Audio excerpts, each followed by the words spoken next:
So I'm working on a Husqvarna chainsaw. It's got a petrol leak. So,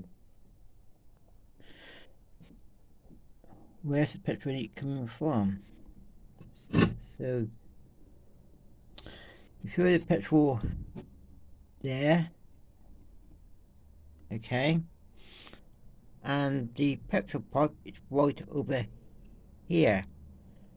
So what you have to do to replace the petrol pipe, because you've got like a flange on there,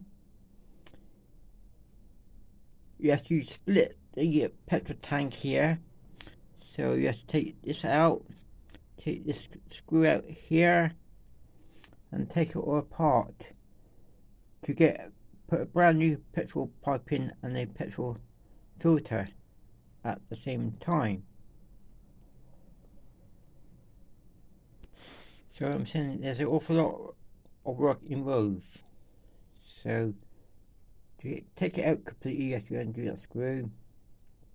Then you have to completely split the petrol tank. So what am I going to do to sort it out? I already told you the answer. Please subscribe and comment on this video. Thanks for watching. Bye.